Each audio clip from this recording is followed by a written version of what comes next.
This is an incident which happened in Japan. They have lovely Zen temples, the pagodas. They're all made in wood. Everything is wooden there. All intricate designs and hundreds and thousands of statues of Buddha lined up there. All are made in wood. One day, the priest of that temple had his dinner and he was closing the temple for night. Nobody will come at that time. He closed the main door and went to sleep. At about 12:30 at night, there was a knocking on the door. This young priest thought, who should be coming at this time to temple? Maybe somebody who missed the way, somebody wants to take a shelter. Let me see. With a lantern in his hand, he went and opened the main door. And he found in front of him who? Ikkyu. The Ikkyu was the greatest saint of Japan at that time, the master of all Buddhist monks. This young boy was so happy, he could not believe his eyes. The great master Ikkyu has come to my temple. He prostrated before him and said, Master, please do come, please do come. The old man said, can I come? I want to rest here this night because I have been walking the whole day. Can I take rest? Sir, the temple is yours, sir. You can take any amount of rest. You can be here. Please be here. And Ikkyu went inside. He gave him a room, arranged a bed for him, and he told the young priest, you go to sleep now. I'll be here. Don't worry. You go. And the young priest went to sleep to his room.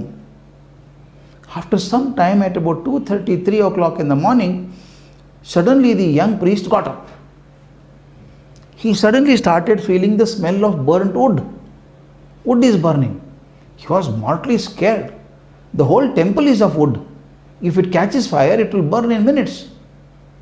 He ran outside like mad. And you know what does he see there? Ikkyu is sitting there. He has made a fire. And is warming his body. It's a cold winter day. He's warming his body. What did priest see? Young priest. He has taken 2-3 statues of Buddha, wooden statues of Buddha, and burning them and warming his body. He could not even believe that. Oh my God, Buddha is our God. We should worship him. And this old man, who is supposed to be the leader of all of us, senior most monk, he is burning Buddha. Something has gone wrong. The young priest went and told, Master, what are you doing? You are burning Buddha. Master looked up, smiled, and took a stick there and started searching something in the ash there. What are you searching, Master? This young man asked. You told, no, I am burning Buddha. I am looking for the bones of Buddha in the ash. Then young priest was convinced that this old man is senile now. He is out of his mind. The senility has set in. He can't do. He told him, Sir, please don't do that. Sir, why are you doing this? And the Ikkyu told this young priest, it's quite cold day. And the night is there for another 2-3 hours. Take out another 2 Buddhas. Put it here. We'll warm you. Also sit down. Warm your body. That made young priest lose his brain. He said, what is this? You may be a great saint, great priest, all right, but you have no right to burn Buddha. You are asking me to get another 2 Buddhas? Get up from here. Go. People may mistake me, but doesn't matter. I don't allow you to burn Buddhas in my temple. Go. The old man got up, went out of the gate. He closed the gate. Young priest closed the gate. He said, I feel so sad to send Ikkyu out, but what kind of leader is he? He is burning statues of Buddha. Absolutely against my religion. He tossed in the bed till morning.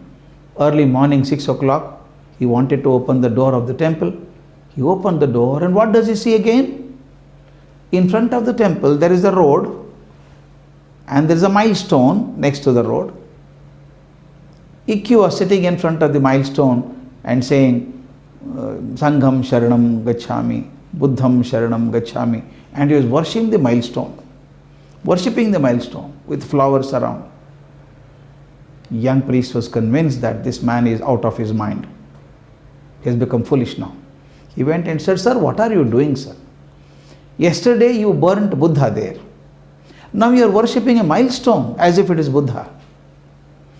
EQ smiled and looked at this man, made him sit next to him, put his hand affectionately on his shoulders and told him, "Son, the problem with you is you identify Buddha only he is carved out in a statue form.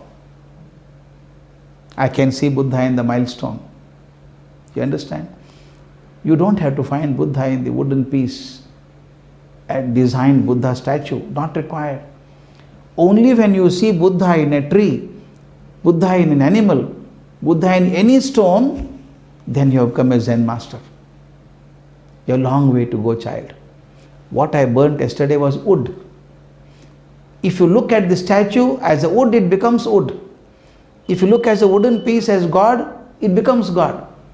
I can see Buddha in the milestone, but you will see it only when it is carved out in the form of a Buddha statue. Therefore, if you want to comprehend the incomprehensible beauty of God, you should see in infinite forms. Each form, the form that we see in the temple, form that we see anywhere, is only to focus our mind on that, that's all. It is only a kind of a ladder to take you up. Look at the image and go beyond the image. Look at our beautiful Ganapati festival in India. Ganesha festival, when you celebrate, you go to the market, there are hundreds of Ganeshas kept there.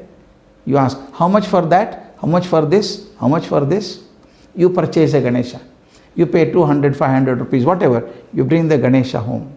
You know it is made up of clay. You only paid for it. When you're bringing home, this Ganesha idol is good. But when you put in the cupboard and do puja, offer your pranams, then you don't call it as a clay model, clay idol. You call it as Ganesha.